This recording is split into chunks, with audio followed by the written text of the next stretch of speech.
Hello, hello, good morning. Good morning, Friday. Gawa tayo ng natawag ng ating orasyon.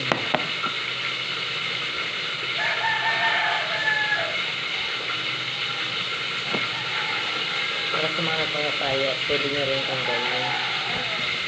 Itong perasong kalamansi, saka black coffee. Dalawang ganito lang. Purple pa naman. Please happy. Diyan nyo lang yung kalamansi.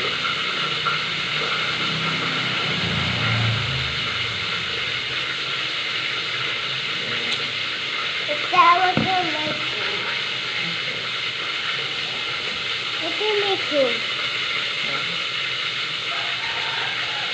What do you make it?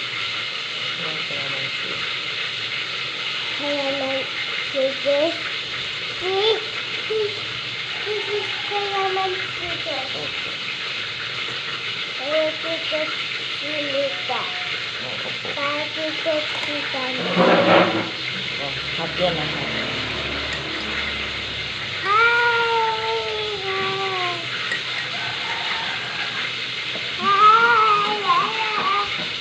Lala. Lala, lala. Yes, lala. Yan, mas maganda pala dito eh. I don't know. Out. Lala. Look at. This is out. Here. Opo.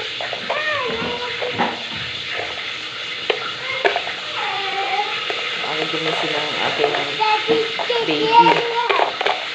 Gusto na kaagad sa aso. Ayan, ay sila ng mami niya, naririnig. Hindi ko yun na si Lala. Ay ginagawa si Mita and busy, oh.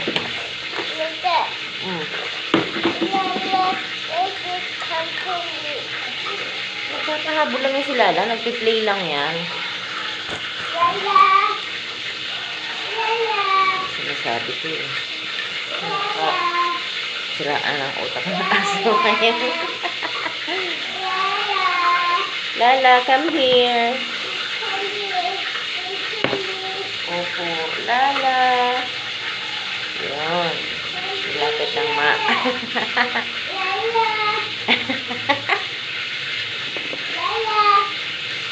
Lala, lala, lala. Diyan lang yun. Nakaklose ang door. Hindi makakaalis. Huwag mo mag-try. Kaya ang lugar sa'yo, mami mo eh. Iyak-iyak ka dahil sa aso.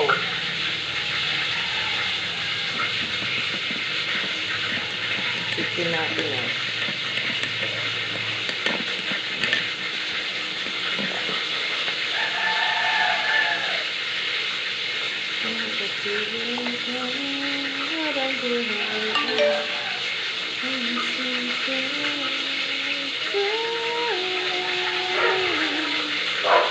Ang daming langgam. Ba naman yan? Pati katawan ko yan. Kaya langgam na.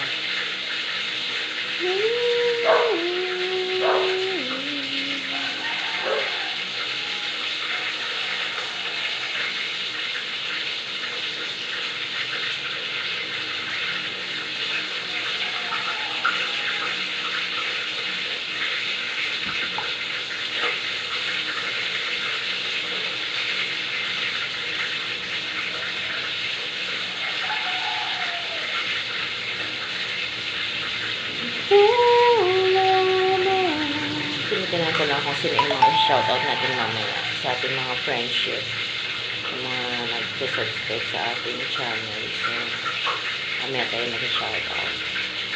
Maaga pa masyado para sa ganun. Tayo, ano na lang, hindi tayo nagmamadali. Kasi ngayon, nagmamadali naman ang madam ko, si Madam Alex. Eh, syempre, alam mo naman yun, ayaw malate.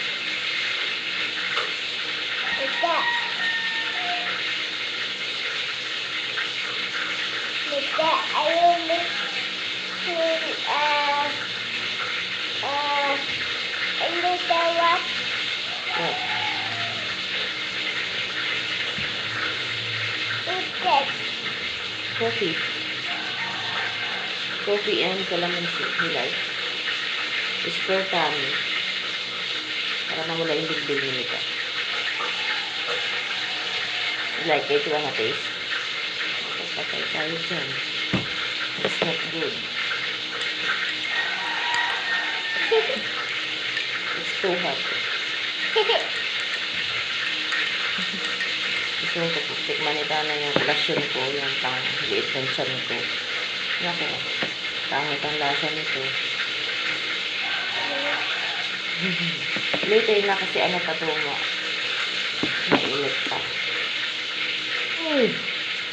Aga-agang gising na. Kaya nag-aaway ng mami mo. Dapat nag-i-sleep ka pa. Lalalala. Nasisain na ako mga kabuti ka. Sige, ito na ako ng chicken ni Alex.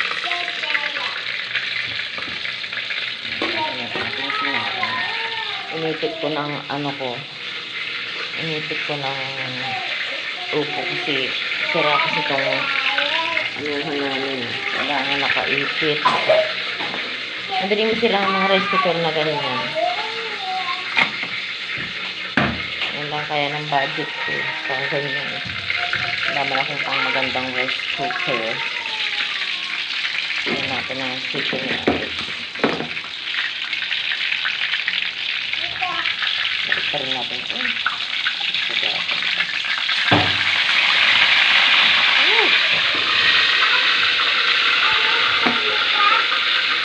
So, alam mo naman ako takot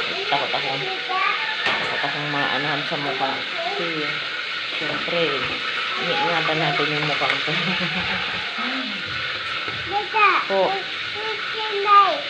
ay, hindi pwedeng kunin yung knife. Ano yun? Sharp yun. Baka madaling daliri mo. It's not good for baby. Madaling kamay mo. Putol yan. Punta tayo ng doktor. Oh. Careful. Kasi knife yun eh. Baka madali tayo. Pupunta tayo ng doktor niyan.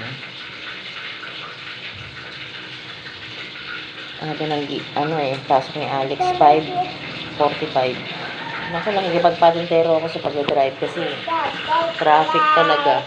Kahapon kasi kaya traffic. Ang daming bus. Parang field trip ata yun. Mga estudyante. La la la la la.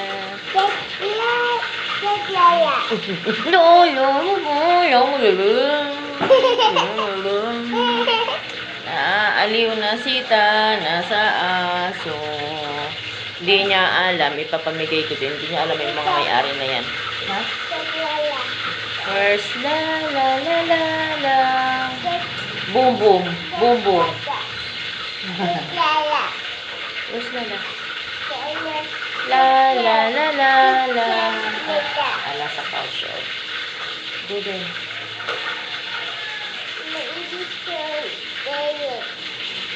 Nag-play lang yan. Huwag kang iiyak-iyak. I-play lang yan. Kasi nga, ganyan ang aso. Kailangan niya mag-play kasi exercise niya yun. Tawagin mo lang. Huwag kang mag-cry. Lala, where are you? Dali na sila ng Lala. Where are you? Oh. Hanapin mo nga si Lala. Nandiyan na yan si Lala. Lala. Where are you, Lala? Oh. Lala. Mga kabibilad. Mamay na muna. Iniiyakan yung kanyang aso. Ang aga-aga. Nag-aaway sila ng mami niya kasi dapat natulog pa siya. Ayun. Gising na siya dahil dun sa aso niya. Hinahanap na kaagad. Kunyari, nagpapatipan ng baby. Yan. Galit na galit yung mami niya. Narinig ko na galit sa kanya. Bye-bye mga kabibilad.